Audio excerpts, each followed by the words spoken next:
Like most people, when you hear the word Skyline, this is probably what you think of, the 1998 to 2002 GTR. Most people don't think of that. This is going to be a rapid roadside review of my new 2005 Infiniti G35.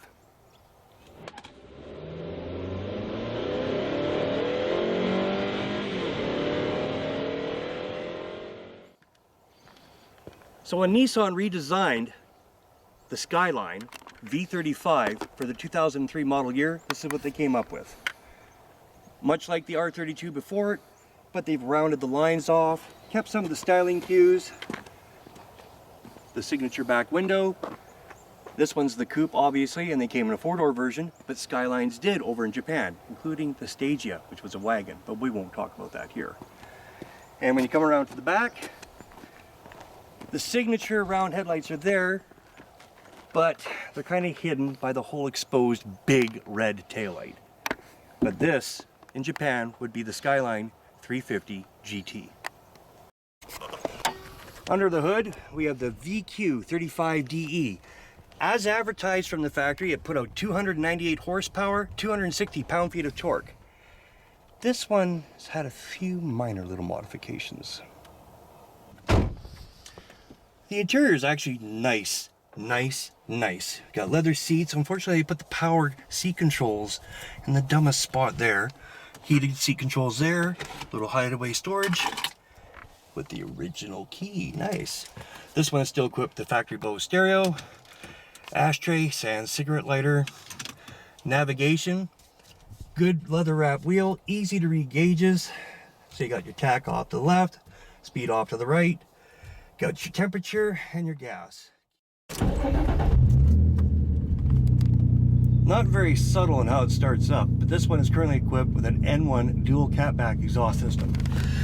Looking like anywhere from about 2.5 to 3 inch pipe. As I was saying about the tune, this thing has been optimized to redline at 7,000 RPM. Factory was 62 and change.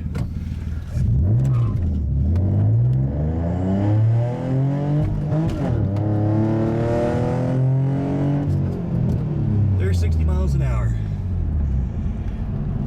This thing frightens me. Whew.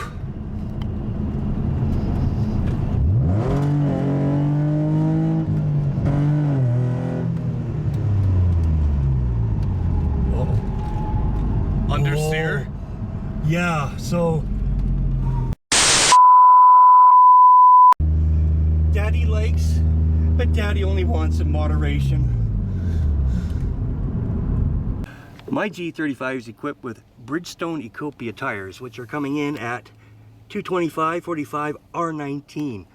Yikes, that's not going to be cheap, but it does come on OEM Infiniti rims of 19-inch. They're forged, and I don't think they originally came with this car. One of the added custom features is the little rust that's starting to appear on the rear wheel wells. It's not too bad yet, but the front is a different story.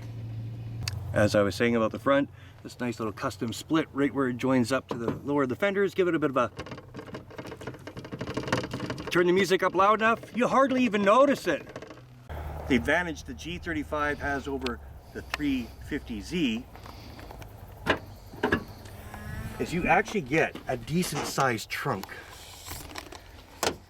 More than enough to carry a dead body. I mean, lots of groceries or two. The other slight advantage it has over the 350Z is it does have a back seat, but it's a bit of a process to get into. So you lift this, and if everything goes right, there's a little button you push here, and it moves the seat forward. And then, I'm nearly 5'11", just bear that in mind. And I'm closing in on 50. And there I am in. Not much in the way of headroom, so on long trips this is really gonna suck. There used to be a cover here for an armrest, and of course that's decided to take a vacation between owners. But you do have these nice little cup holders, map pockets in the back, and an ashtray, but no lighter. So no smoking back here.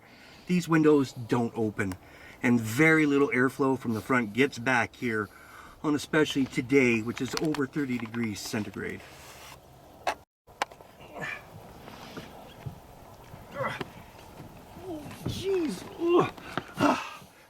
like butter, no problem.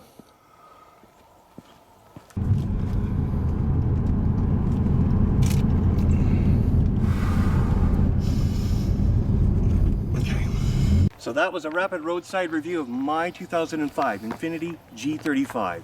If you liked what you saw, by all means, give me a thumbs up. Didn't like it? Give me a thumbs down. Leave some constructive criticism in the section below. And until next time, take care and thanks for watching.